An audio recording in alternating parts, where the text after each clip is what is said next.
Hey guys, welcome back to my channel. आज मैं आप सबके लिए लेके आई हूँ गाइडली की पजल, जो गाइडली के फर्स्ट मॉक में 3rd या 4th नंबर की है। आप देख लेना। ये दिखने में बहुत इजी है, लेकिन थोड़ी सा घुमाया है क्वेश्चन को। तो अगर आप मतलब आता तो सबको है, लेकिन एग्जाम में उस टाइम में घड़ी की टिक टिक में करना एक बहुत बड़ा टास्क होता है, क्योंकि हमें बहुत सारे क्वेश्चन करने होते हैं। और दूसरी बात ये कि बहुत सारे लोग कहते हैं ना आता तो है लेकिन कर नहीं पाते, तो वो है प्रैक्टिस।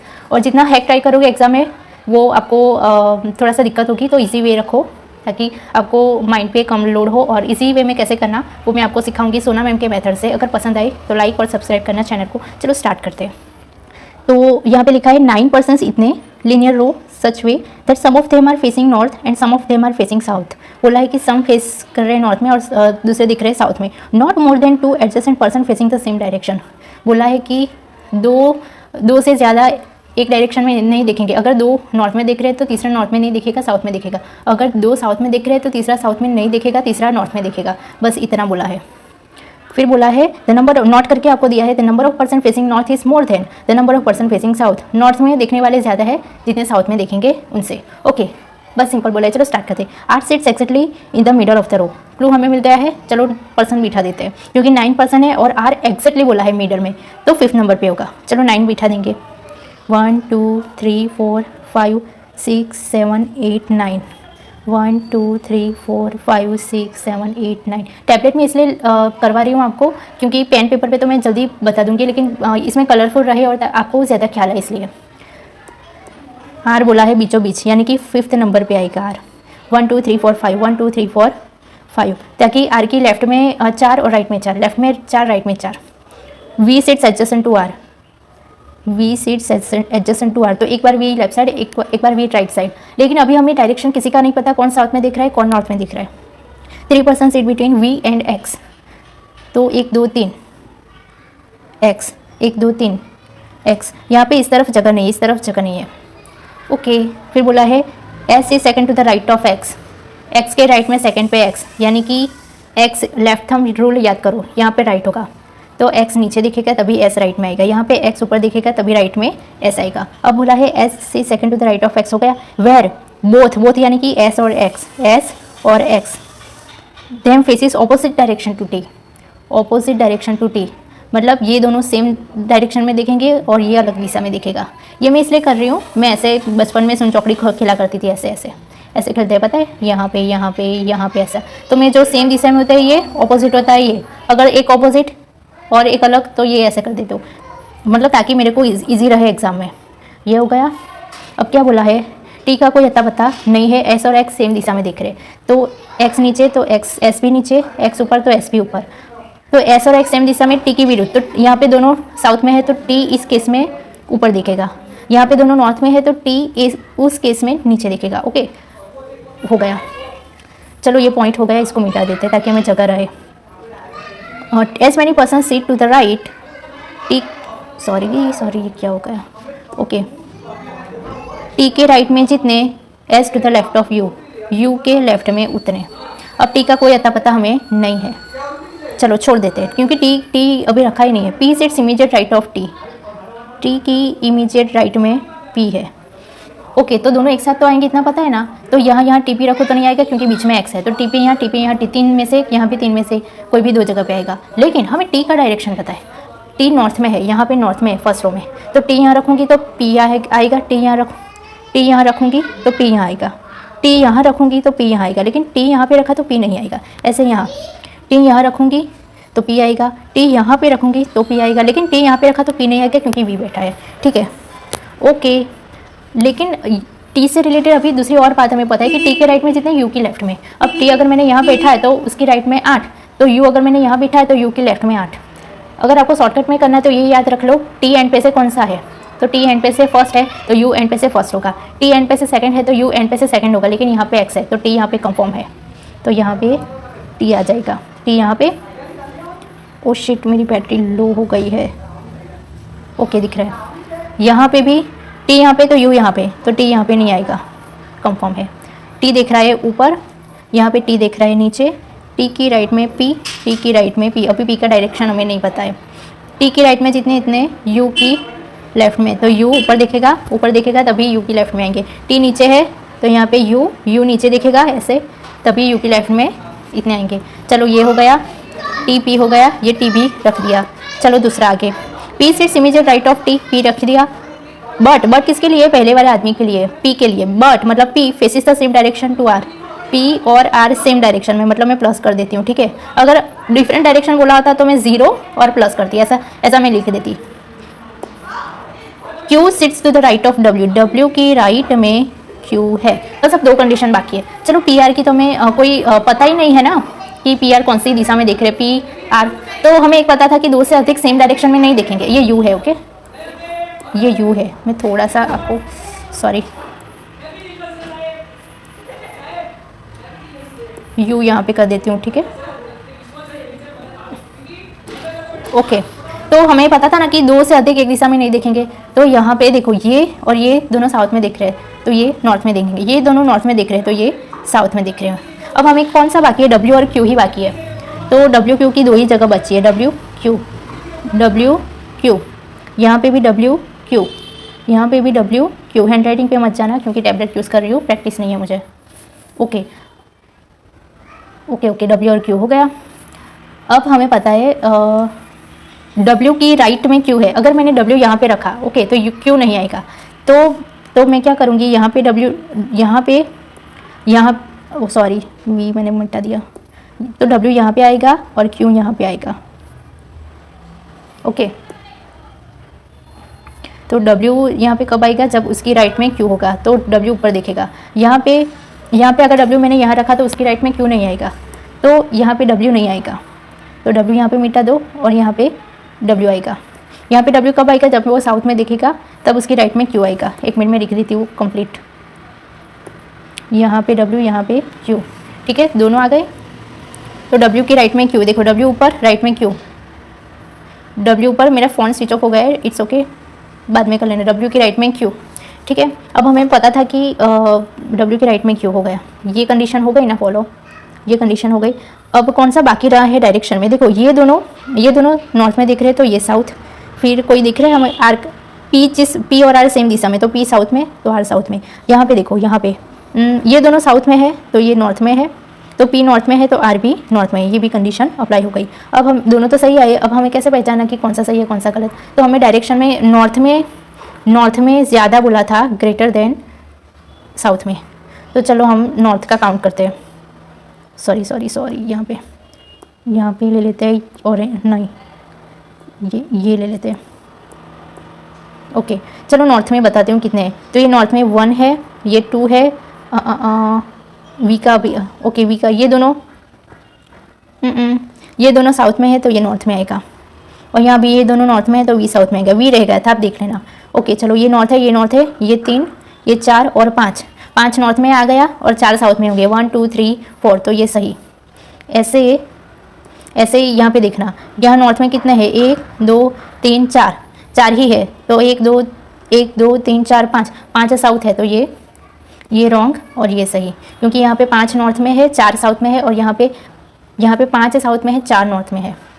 बता देती हूँ, यहाँ पे 5 साउथ में है, 4 नॉर्थ में है, इसलिए ये गलत है। यहाँ पे 5 नॉर्थ में है, 4 साउथ में है, इसलिए ये सही हो गया मेरा, ओके। स्क्रीनशॉट ले लेना आप, वो वाला तो आप देख लेना गाइडली पे, वैसे क्वेश्चन दिख रहा था, मैंने यहाँ से आपको करवा दिया है, वो देख लेना, ओके। चलो रखती हूँ, पसंद आई तो लाइक कर देना, और हाँ, आपको अगर ऐसी वीडियो चाहिए तो मुझे बता देना, मैं कर लूँगी, आपको सिखा दूँगी, ओके। चलो नेक्स्ट वीडियो में मिलते हैं, बाय बाय। हे गाइस, मैंने आपके साथ शेयर की है गाइडली की पजल, जो दिखने में बहुत इजी है लेकिन जब करने जाओ तो थोड़ा सा ट्रिकी है, क्योंकि एग्जामिनर आपको एग्ज़ाम में ऐसे ही घुमाता है ताकि आपका जो टाइम है वो वेस्ट हो। जिसने बहुत अच्छे लेवल की प्रैक्टिस करी हो वो ही इतने ही सेकंड में कर लेता है। तो सबसे ज़रूरी चीज़ है प्रैक्टिस, और आप कितना इजी वे में उसको टैकल कर पाते हो, बस यही है। अगर आप मेथड हाई लेवल की करोगे तो आप फंस जाओगे, आपको हाई लेवल की नहीं करना है। और अगर आपको पसंद आए तो मुझे बताना, मैं दूसरी लेके आऊँगी। बिल्कुल भी टाइम नहीं है क्योंकि 2 एग्ज़ाम है और दूसरी 4-5 दिन में क्लर्क की आ जाएगी। यहाँ पे मैं कॉम कर रही हूँ, मैंने सोचा कि थोड़ा सा रूटीन भी बता दूँ। वैसे फुल रूटीन तो मैंने कभी बताया नहीं है लेकिन बताऊँगी।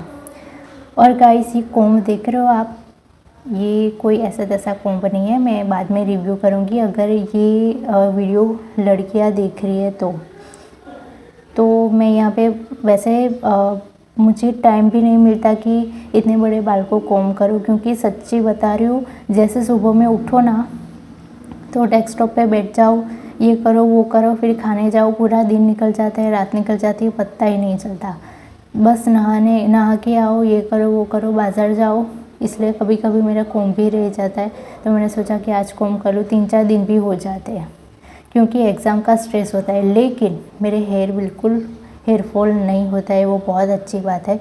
ये मैं दिखा रही हूँ, 3-4 दिन के बाद मैंने कोम्ब किया है। ये देखो बड़े बाल है मेरे, लेकिन गिनके 10 भी नहीं है, इतने ही बाल मेरे गिरते हैं। मेरे बाल नहीं गिरते हैं और मैं DIY हेयर ऑयल बनाती हूँ घर पे, तब से लेके नहीं गिरते।